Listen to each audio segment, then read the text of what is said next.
It's a complex question. Although two people participate in creating the context in a relationship for an affair to happen, only one person makes the decision and chooses to have an affair. So I chose a series of decisions that set me up and the relationship up to fail. One of the first things I did was I confused being successful for being significant. And when I did that, I was able to justify almost anything in order to pursue success. So there was no limit on how much time I can spend away, how much time I can travel, or what I was willing to sacrifice to achieve that success. And I used the excuse that providing for my wife and my family, which most people would think is a good thing, I used that as a justification to continue to withdraw and disengage emotionally from the family that I was providing for. The other thing that I did is I didn't take good care of, nor was I responsible for bringing my needs to the relationship. And then I blamed the relationship and I blamed Julie for not meeting my needs, which was incredibly unfair. So I didn't show up for the relationship. I exited the relationship, but yet I still expected Julie and the relationship to meet my needs. I think there were a lot of things that led us to the actual affair, to the time when Jay made the choice to engage in an affair. And I think the biggest thing was what I call benevolent neglect. You know, really, Jay had a lane where he was working and climbing the corporate ladder and providing for our family, and he was doing a great job of that. And I was taking care of 3 beautiful children. They were involved in activities and going to school, and I was taking care of the home. So I was very busy, and I was raising great kids. We were each successful in our independent lanes. But as a couple, really our friendship was suffering, and it was not thriving the way it needed to, and we had really lost sight of the things that brought us together in the first place. And so I think that while we had the greatest of intentions, we really neglected the marriage. And I know that there were things that, for me, that happened that I didn't talk about with Jay, that made me angry, that made me resentful, and I hung on to those things, and I harbored those things, and I know that he felt it, and I know it came across in my dealings with him. And so I think that that was probably the biggest contributing factor for me, was that really I wasn't giving the marriage the attention that it needed.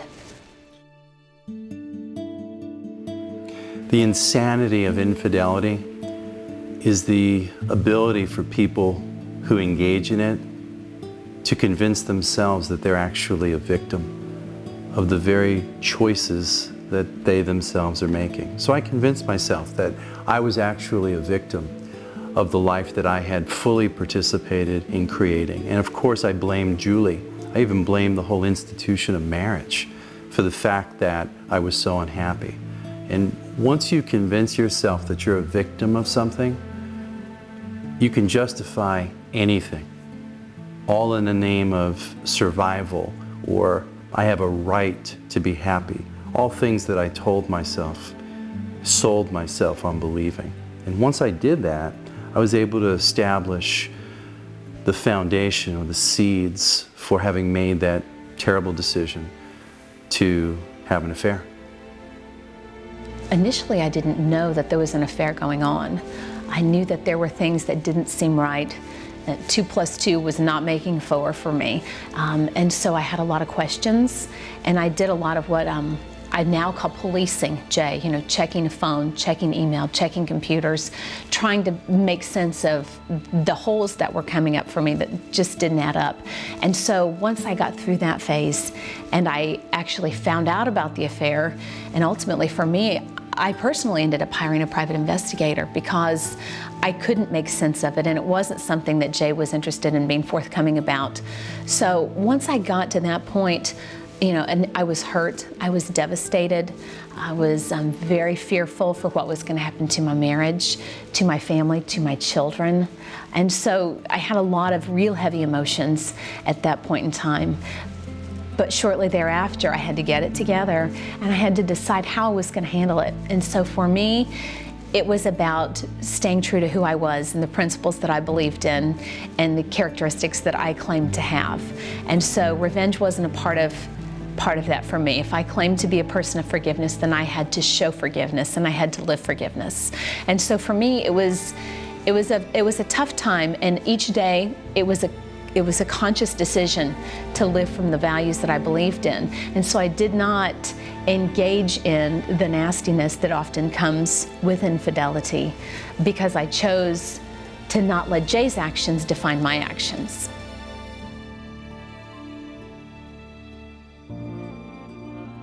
We did a lot of things wrong, for sure, but we did a couple of things that were right. And I think those things really made the difference. And it kind of boils down to three things that we call the three commitments, that if people can stay true to those, it really helps the end result and being able to work through the affair. So, Jay, could you explain those? I can. There are three commitments that Julie and I discovered made the difference in why we're sitting here today. One is to put the marriage and the needs of the betrayed partner first. Second is to do the work of learning how to love one another and to design a relationship different from the first relationship. And third, evolving as an individual to make sure that the relationship is affair-proof. Putting the marriage and the needs of the betrayed partner first is really the first task of healing, and that's to restore the sanctity of the primary relationship. And so what that means is you have to completely close off any contact with the affair partner. You have to reestablish the integrity of the primary relationship by putting rock-solid boundaries into place.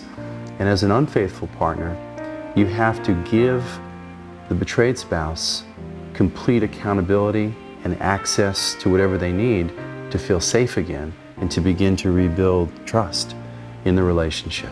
There are a couple of things that Jay did during that time, to that note, that I think really impacted me. And one of those would be he allowed me to ask questions so that I could close the gaps and begin to have some closure to the things that I needed to know. And he was very understanding during that time and was willing to answer the questions that I had. And the other thing was that he didn't put pressure on me to trust him. I think a lot of couples right away, once they close off contact with the affair partner, they expect their partner and the betrayed spouse to immediately trust them again. And it doesn't work that way. It takes a long time. It's that changed behavior over time that helps build back the trust that was eroded during the affair. The second commitment that we learned that made the difference was doing the work of learning how to love one another, again in new ways. Julie and I really talk a lot about the art and the science of love. What we learned, and certainly this was true for me, is that while I understood the concept of love, I could even teach it, I didn't really understand or know how to practice it.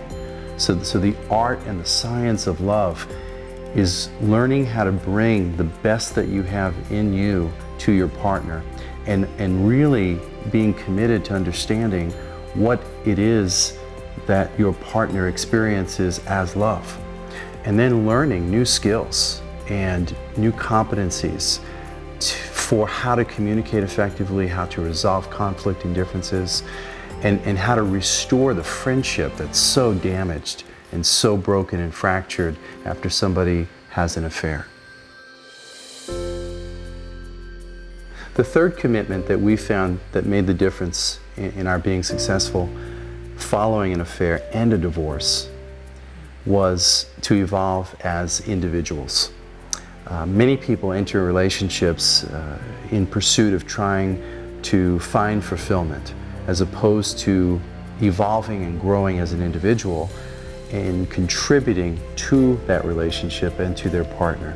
So Julie and I had to do a lot of our own homework, a lot of our own individual counseling, attending a lot of workshops together, continuously being committed to looking at those parts of ourselves that contributed to our first marriage not going very well. And that commitment remains to this day. we are consistently committed to being the best individuals that we can be, so that we can be the best couple possible. I think that we just want to provide hope and inspiration for other couples that are going through something as difficult as infidelity, and for them to know that if they follow a few simple steps and they're really committed to it, they can get through the affair without completely damaging their families, and they can be restored, and they can be healed, and they can move forward better than they were to start with. What we learned is that it was not the circumstances that were going to determine our destiny, it was our choices. And what I would say to anybody that's currently in the same situation is that the greatest freedom that any of us have as human beings is the freedom to choose who we are and how we respond to the most challenging events in our lives.